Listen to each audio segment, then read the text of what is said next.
সে গভীর সাগরে নয়তো থাকুক আগুনে, থাকলে কি হয় তার কিসের ভয়, মারহাবা। থাকলে কি হয় তার কিসের ভয়, যদি নবীজির মায়া হয় আগুনে পোড়ায় না, জমেও সয়ে না গো নবীর প্রেমিক যে জনায়। আল্লাহুম্মা সাল্লি মারহাবা। যারা দাঁড়ায় আছেন আপনারা দুরূদ শরীফ পড়েন, দুরূদ শরীফ পড়েন, চলে যেতে বলছি না। ওয়া আলা আলি, আপনারা পায়ে অনেক শক্তি, এই জন্য দাঁড়ায় রয়েছেন, আমার তো কোনো আপত্তি না। যারা দাঁড়ায় আছে তারা নিশ্চয়ই ট্রাফিকের চাকরি করে, ডিউটি করে। কেন না বসার কথা বলে যাইব গা, তাহলে আমার গেল সালা হয়ে গেল খারোই তাই না। কারণ আপনারা ট্রাফিকের চাকরি করছেন, নাইলে ভবিষ্যতে করবেন।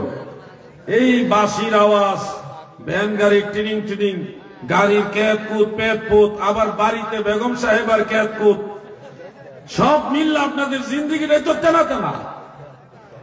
এই জন্য খাড়িয়ে থাকতে থাকতে অভ্যাস। আমি জোর করে যদি কই বসেন তা আপনি যাইবেন গা, তো যাওয়ার সাথে খাড়িয়ে থাকা ভালো। দাঁড়ায় থাকেন, তাও মনোযোগ দিয়ে দুইটা কথা বলি, শুনে যান, কাজে লাগবে। মদিনাওয়ালার সাথে সম্পর্ক ভালো করতে হবে, হবে কিনা বলেন? নবীজির সাথে যার সম্পর্ক ভালো, নবীজি তার মৃত্যুর সময় দেখা দিবে, কবরে এসে দেখা দিবে, হাসরে মিজানে ফুলচেরাতে, যেখানে উম্মত বিপদে পড়বে সেখানে দয়াল নবী হাজির হয়ে আল্লাহর নবী শাফাআত করে তাকে জান্নাতে নিয়ে যাবে, ঠিক কিনা বলে? আমার শাফাআতের কান্ডারি মদিনাওয়ালা, আমার শাফাআতের মদিনাওয়ালা, আলা হযরত মুস্তাফা নবী, আলা হযরত মুস্তাফা নবী। আমার নবীজি সুপারিশ করবে, এই আশা আমাদের আছে। একটা দরুদ শরীফ আপনাদের শিক্ষা দেই, আপনারা অনেকে পারেন, অতীতে অনেক জায়গায় বলেছি, আজকেও মনে করাচ্ছি। দাদু খেয়াল করে, নড়াচড়া করা যাইব না। কি আমার কাছে কোন খালি আলগা আলগা ফিরিট করে লইব? আচ্ছা, নাম ঘোষণা ছাড়া মনে একটা অনুদান আসছে, এটা ঘোষণা আমি দিয়ে দেবো ইনশাল্লাহ। আমরা তো দেখে লাইছি কেডা দিছে, আর নাম করার দরকার কি? আল্লাহ ওনার দান কবুল করে, বলে না আমিন। যার নাম ঘোষণা ছাড়া কত জানে দিছে, মোটা ওই দেখা যাইতেছে, মানে মোটামুটি ভালো টাকায় দিছে। আল্লাহ ওনার দান কবুল করে, বলে না আমিন। দাদু ভাই আমার গভীর মনোযোগ, আমি কালেকশন করতাম না, কালেকশন করতাম না, আপনারা যাইয়েন না, আল্লাহ দোহাই লাগে। তো ওই জন্য খারাই থাকেন, এমনি টেম্পোরারি বসে থাকতে পারবেন না, হাঁটুতে ব্যথা করবে। ভাই আরামসে এক জায়গায় গিয়ে বসেন, আর নাহলে দাঁড়ায় থাকেন, অসুবিধা নাই। দাঁড়ায় থাকলে কোনো গুনাহ হইতো না, আপনার দাঁড়ায় থাকলে কোনো পাপ হবে না। বরং মুসলিম শরীফ আছে, জিকিরের মাহফিলের পাশে দাঁড়ায় থাকলেও গুনাহ মাফ হয়, লসের কোনো কারবার নাই। তারপরে যদি দাঁড়ায় থাকেন অসুবিধা নেই, দাঁড়ায় থাকেন। তবে যদি বসেন, আমরা দোয়া করব আপনাদের জন্য, খুশি হবে এবং দোয়া করব। আমি বেশি সময় আলোচনা করব না, এই ধরেন 11টা বাজে, আর সর্বোচ্চ 15 থেকে 20 মিনিট সময় আপনাদের কাছে চাইলাম। এই সময়টা ধৈর্য ধারণ করে বসতে পারবেন ইনশাআল্লাহ? সবাই বলেন ইনশাআল্লাহ। এখন আমি একটু জিকির করব, ওই জিকিরের তালে তালে যে যেখানে জায়গা পাইবেন বসে যাবেন। 20 মিনিট টাইম, তো এটা তো বড় কোনো বিষয় না রে ভাই।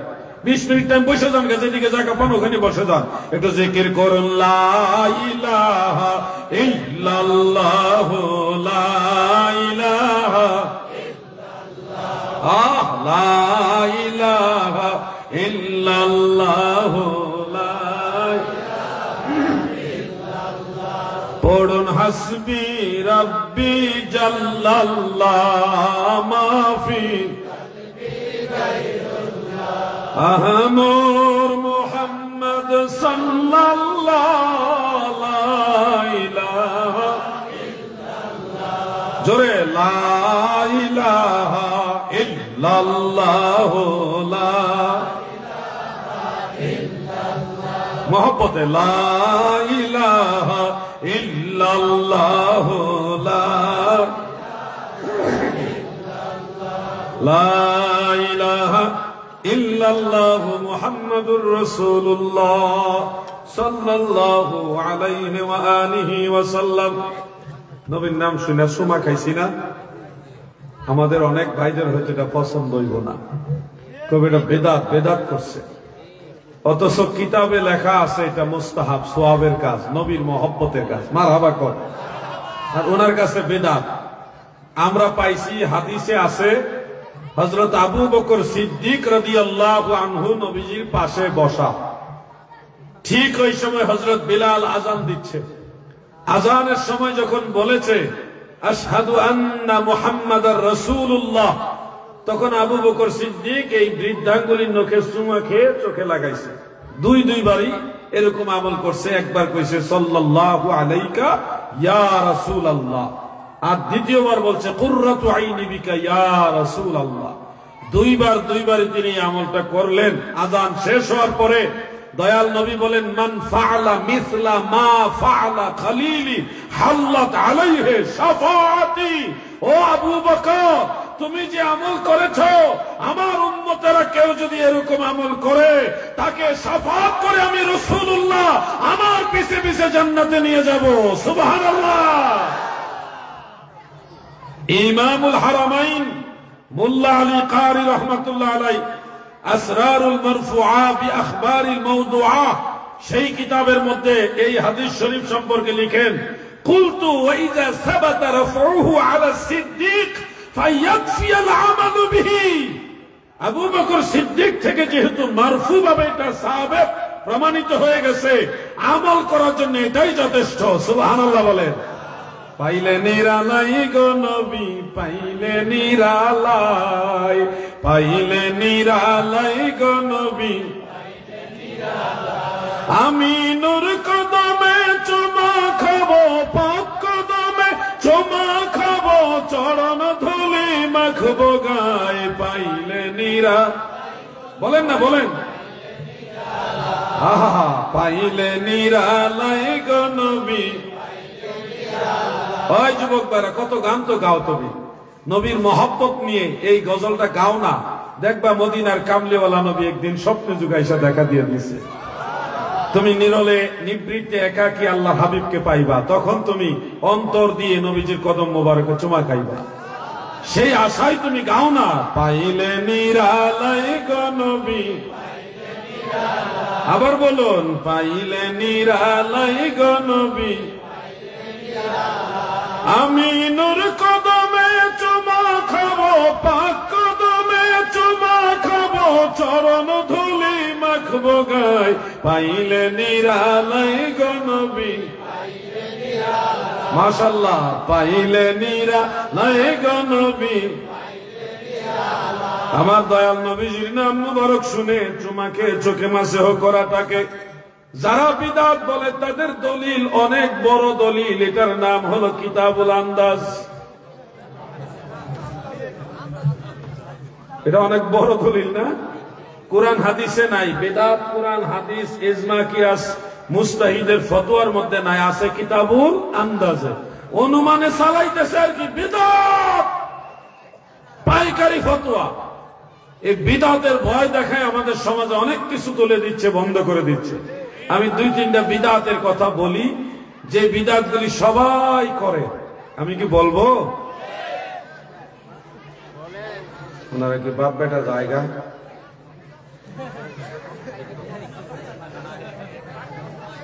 পেশাব করবো? ও বুঝছি। আবার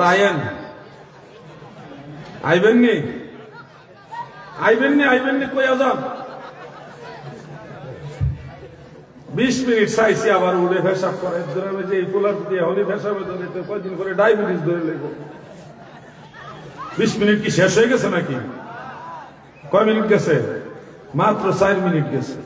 আরো কত মিনিট পাও না আমি? 16 মিনিট। 16 মিনিটে পেশাব বদলে উড়ন যেত না। পরে পেশাব করবেন। বলেন কি বলতেছিলাম? ও গজলটাই মনে আছে, দেখছে? পরে যে আরো কথা কইছি এটা ভুলে গেছে। কয়েকটা বিদআতের কথা বলবো, যেই বিদআতগুলি সবাই করে অথচ বিদআত বলে না। যেমন একটা বিদআত আপনাদেরকে বলি, আপনাদের এলাকায় এই কুষ্টিয়া মিরপুরে মসজিদের ভিতরে কাতার সোজা করার জন্য দাগ আছে কিনা? জোরে কোন আছে কিনা? আপনারা কি জানেন মসজিদে কাতার সোজা করার এই দাগ বিদআত? জানেন না, শুধু জানেন মিলাদ পড়া বিদআত। এটারে নরম পাইছেন নাকি? রাসূল করিম সাল্লাল্লাহু আলাইহি ওয়াসাল্লামের যুগে, সাহাবীদের যুগে, তাবেঈদের যুগে মসজিদের মধ্যে কাতার সোজা করার কোন দাগ ছিল না। অনেক পরে মুসলমানদের কাতার সোজা করার সুবিধার্থে এই দাগ দেওয়া হয়েছে, যার ফলে ফতোয়ায়ে শামির মধ্যে লেখা, রদ্দুল মুহতারের মধ্যে লেখা এই কাতার সোজা করার দাগ হলো বিদআত। কিন্তু বিদআত হলে এটা নাজায়েজ না, এটা বিদআতে হাসানা, এটা সওয়াবের কাজ। এই বিদআত খারাপ না, এই বিদআত জায়েজ, এটা সওয়াবের কাজ। এই কারণে সারা পৃথিবীর সব মসজিদে কাতার সোজা করার দাগ আছে। কাবা ঘরে, মসজিদে হারামের মধ্যেও, মদিনা মুনাওয়ারায় মসজিদে নববী শরীফের মধ্যেও, ফিলিস্তিনে মসজিদুল আকসার ভিতরেও কাতার সোজা করার দাগ আছে। যদিও এটা বিদআত, কিন্তু এটা নাজায়েজ না, এটা জায়েজ বিদআত। মৌলভী সাহেব জিজ্ঞাসা, হুজুর কাতার সোজা করার দাগের দলিলটা কই বাইর করেন? দেখবেন নাই, কিতাবুল আন্দাজেও নাই। ওই ক্ষেত্রে জি দাদু, ওইটা আরেকটা, মানে মুরব্বী যেটা বলছেন আর কি, বড় মহব্বত করে কথাটা বলছেন, যে নামাজে আমরা যখন জামাতে যাই, ইমাম সাহেব আগের থেকেই মেহরাবে আছে, মুসাল্লার মধ্যে বসা, মুসল্লিরও ম্যাক্সিমাম চলে আসছে, কিছু ওযু করতেছে। আমাদের মুয়াজ্জিন সাহেব কি করে? দাঁড়ায় বলে, একামত দেওয়ার আগে উনি নিজে দাঁড়ায় বলে, দাঁড়িয়ে কাতার সোজা করুন, মোবাইল ফোন বন্ধ করুন, বলে কিনা? আপনারা মনে রাখবেন, এটাও একটা বিদআত। একামতের পূর্বে দাঁড়িয়ে কাতার সোজা করুন বলা যাবে না, একামতের পরে বলা সুন্নাত। যারা হাজী সাহেব আছেন, মক্কা শরীফ গেছেন, মদিনা শরীফ গেছেন, দেখবেন একামত শেষ হলে ইমাম সাহেব আরবিতে কাতার সোজা করার কথা বলে, একামতের আগে বলে না, একামতের পরে বলে। হাজী সাহেব যে উনি সাক্ষী, আরো আসেনি কেউ মক্কা শরীফ নামাজ পড়ছেন? কেউ আসেন নাকি? ওই যে উনি দেখে আসছে, ওই যে দুইজন দেখে আসছে, ও পিছনেও আছে, মাশাআল্লাহ অনেকে আছে। একামতের আগে বলা যাবে না যে দাঁড়িয়ে কাতার সোজা করুন, কারণ আল ইকামাতু শব্দের অর্থই হলো লোকদেরকে দাঁড় করানো। একামতের পূর্বে যদি দাঁড় করিয়ে দেন, তাহলে একামত দেওয়াটা এক ধরনের নিরর্থক হচ্ছে। একামত দেওয়াই হচ্ছে, এটা শুনে মানুষ দাঁড়াবে, একামত শুনে মানুষ দাঁড়াবে। একামত শেষ হলে ইমাম সাহেব বলবে, দাঁড়িয়ে কাতার সোজা করুন, ডানে বামে দেখে কাতার সোজা করুন, ইমাম সাহেবের জন্য এটা সুন্নাত। মাসালা বুঝে না, বেদাত নিজেই করতেছে, আর মুনাজাত করলে বেদাত বানাইতেছে। যেটা সুন্নাত ওইটারে বানাইছে বেদাত, আর যেটা বেদাত এটারে বানাইছে সুন্নাত। একটার পরে আরেকটা। আমার ভাইয়েরদের ক্ষুধা বেশি, যার কারণে প্রশ্ন চতুর্দিকে আগে চলে আসতেছে।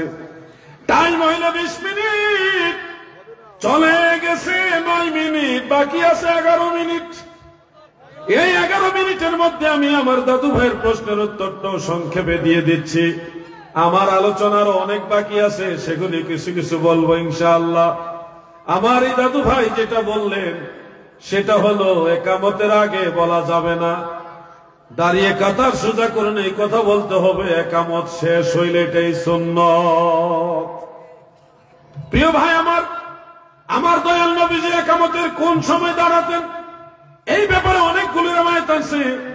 এর মধ্যে ইমাম বুখারীর উস্তাদ, ইমাম মুসলিমের উস্তাদ ইমাম আব্দুর রাজ্জাক সানানী রাহমাতুল্লাহ আলাইহির মুসান্নাফ আব্দুর রাজ্জাকের মধ্যে উল্লেখ করেছে এইভাবে, عن أم سلامة رضي الله تعالى عن أم حبيبة رضي الله تعالى عنها قالت كان رسول الله صلى الله عليه وسلم في بيتي فإذا قال المؤذن حي على الصلاة نهض رسول الله صلى الله عليه وسلم للصلاة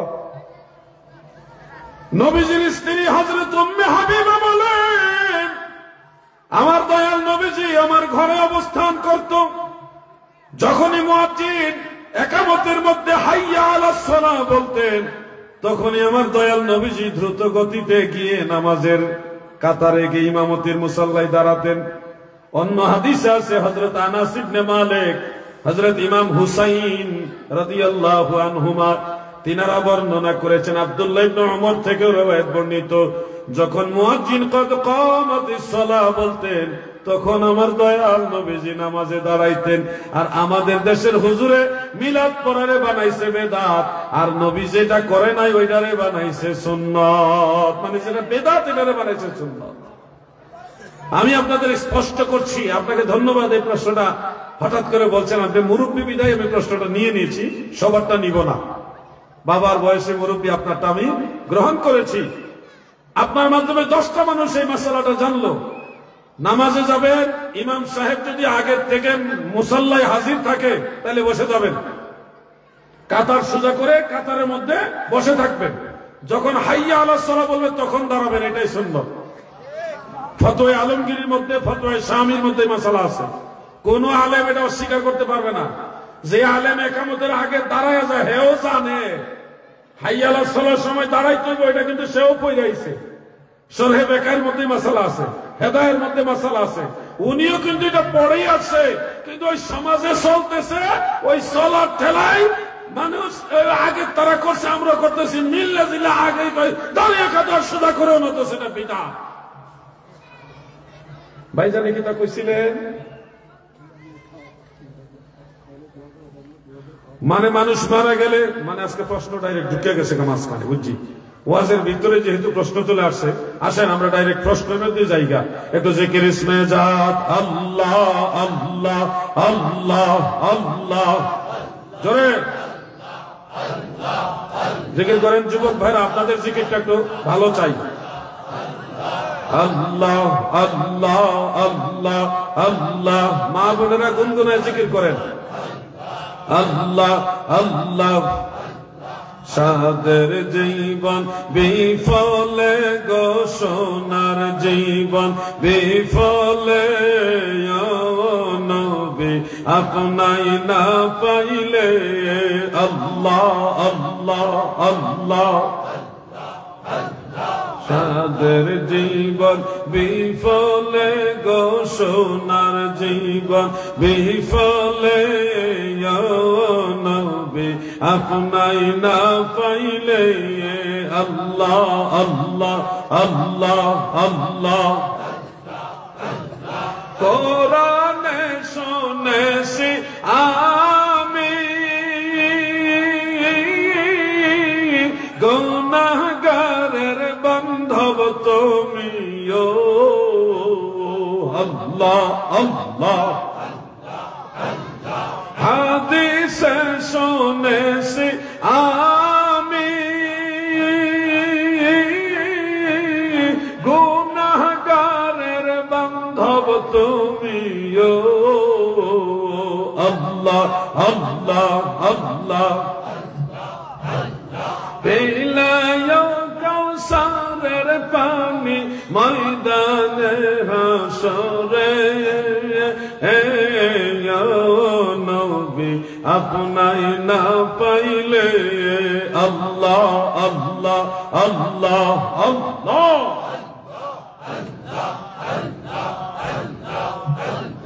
সাদের জীবন বিফলে গো সোনার জীবন বিফলে, নবী আপনাই না পাইলে, আল্লাহ আল্লাহ আল্লাহ আল্লাহ আল্লাহ। মারহাবা। মানুষের মধ্যে মহব্বত দেখছেন, আল্লাহ কবুল করেন।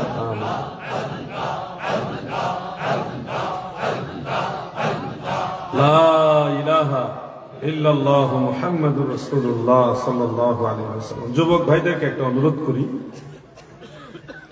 তরুণ সমাজ যারা আপনারা একজন হক্কানি পীর মুর্শিদের সোহবতে যাবেন, বায়াত গ্রহণ করেন, তরিকতের নিসবত আপনার সাথে করেন, নাইলে কিন্তু সময় খুব খারাপ। কামেল মুকাম্মেল মুর্শিদের সোহবত না পাইলে, কামেল পীরের সাথে যদি বায়াতের রশি আপনার না হয়, বায়াতের রসুল যদি আপনি গ্রহণ না করে মারা যান, তাহলে কিন্তু কঠিন বিপদ আপনার সামনে। বাতেল যারা তারা তো তাদের মতো চলে, কিন্তু আপনারা একজন কামেল, একজন হক্কানি রব্বানি মুর্শিদের সোহবত নিবেন, বায়াত গ্রহণ করবেন।